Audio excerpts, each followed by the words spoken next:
धुले महानगरपालिका चुनाव प्रक्रिया में लगातार मतदान मशीनों की गड़बड़ी का मामला सामने आ रहा है। शहर के प्रभाग क्रमांक 6 में स्थित शालिग्राम पिंगले कानुश्री विद्यालय में 15 जनवरी की सुबह मतदान शुरू होने के 20 से 25 मिनट बाद ईवीएम मशीन बंद हो गई थी। जब उम्मीदवार संबंधित कक्ष में निरीक्षण के लिए गए तो उन्होंने पाया कि मशीन पर उम्मीदवारों के नाम वर्णानुक्रम में नहीं लगाए गए थे, जिस पर सभी उम्मीदवारों ने आपत्ति जताई और रोष व्यक्त करते हुए मतदान प्रक्रिया को अस्थायी रूप से रोक दिया।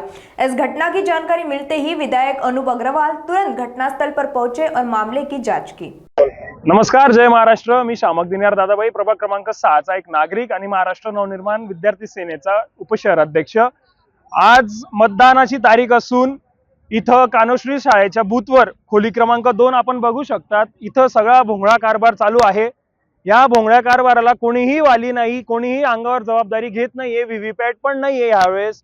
कोणी म्हणतंय बटन बंद आहे, कोणी म्हणतंय मशीन खराब झालं, कोणी म्हणतंय जोरात प्रेस केल्यामुळे बटन अटकले। आम्ही सगळे बटन चेक केले इथं एक प्रतिनिधी म्हणून। आज संबंधित अधिकाऱ्यांना घेऊन जाऊ। बटन कुठलेही अटकलेले नव्हते, मशीन बंद पडलेले। मतदान किती झालं त्याचं आम्हाला काहीही माहिती नाहीये। आकडा विचारला तर 27-28 झालं, कोणी 29 म्हणतंय। ते अर्ध्या जणांचं 3 मतदान द्यायचंय, एक बिनविरोध निघालेला आहे म्हणून। तर ते मतदान त्याचं एक दाबलं गेलंय बटन का तिघी बाकी हे पण आम्हाला पत्ता लागू देत नाहीये लोक। इथं सगळा भोंगळा कारभार चालू आहे कानुश्री शाळेमध्ये आणि अधिकारी संबंधित अधिकारी बाकीच्या लोकांना मध्ये सुद्धा जाऊ देत नाहीये। तुम्ही बघू शकतात। तर याला जबाबदार कोण? लोकशाहीचा किती गळचेपी ही आपण बघू शकतो इथं। माझी मागणी हीच आहे की संबंधित अधिकाऱ्यांनी येऊन व्यवस्थित न्याय करावा।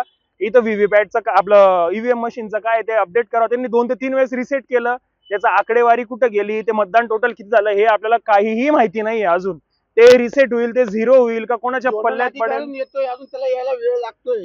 काय प्रकार घडला आपण काय समस्या? या ठिकाणी कुठल्या ठिकाणी ते सांगा। कानुश्री शाळा प्रभाग क्रमांक 6 मध्ये या ठिकाणी निवडणूक अधिकारी साहेब तंतोतंत या ठिकाणी बारीक बारीक गोष्टीचं आम्हाला फॉर्म भरण्यापासून नियमावली दाखवली, पण या ठिकाणी मशीन बंद पडलं।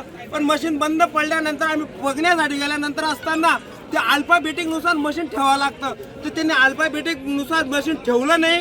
पहिले ड ठेवलं, मग अ ठेवलं। आणि काही लोक बिचारे या ठिकाणी ते कमी शिकलेले लोक आहेत, त्यांना कळत नाही, त्यांनी सगळे अल्फाबेटिक बिघडवून टाकले। लोकांना चिन्ह दिसत नाही त्या ठिकाणी। ते म्हणतात चुकी झाली। ही चुकी झाली म्हणजे हे काय? लोकशाहीची गळा पास मारण्याचं हे आहे ना। निवडणूक 5 वर्षात एकदा लागते। या निवडणुकीचा अति नियम पाळला जातो आणि या ठिकाणी निवडणूक अधिकारी साहेब हे मोठे अधिकारी आहेत आणि त्या अधिकाऱ्यांनी सुद्धा सांगितलं की चुकी झाली। याला कितपत आपण याला हे करणार आहे? तुम्ही आता मतदान प्रक्रिया बंद पाडली आहे का? हो, मतदान प्रक्रिया बंद पाडली। लोकांना अजिबात कळत नाही त्या ठिकाणी की मशीन कोणत्या ठिकाणी मतदान करायचं। तुमची मागणी काय आहे? आमची मागणी आता आमचे आमदार येत आहेत। आमदार आल्यानंतर यांच्यावर कारवाई झाल्याशिवाय आम्ही मतदान होऊ देणार नाही, कारण की या ठिकाणी जनता सगळी थांबली आहे आणि मतदान करत असताना जर ते मतदान करण्याचं मशीन बंद पडले असतं तर यांनी या ठिकाणी तंतोतंत लगेच त्यांचा कारागीर असावा ना। ते 2 तासापासून त्याच्यात हे करतायत आणि जेव्हा बघायला गेले लोक की मशीन खराब झाल्यानंतर तेव्हा लक्षात आलं त्याच्यात अल्फाबेटिक ते उलटी सुलट करून ठेवलंय मशीन। इसी बीच प्रभाग क्रमांक 16 से शिवसेना शिंदे गुट की उम्मीदवार पार्वती जोगी ने भी मतदान मशीन में गंभीर गड़बड़ी होने का आरोप लगाया। उनका कहना है कि मतदान मशीन में जानबूझकर गड़बड़ी की जा रही है। कोई भी बटन दबाए, वोट हमेशा भाजपा को ही जा रहा है। आइए सुनते हैं शिवसेना शिंदे गुट प्रत्याशी पार्वती जोगी का सविस्तर बयान। जय श्री महाकाल। हे शाळा क्रमांक 29 आहे।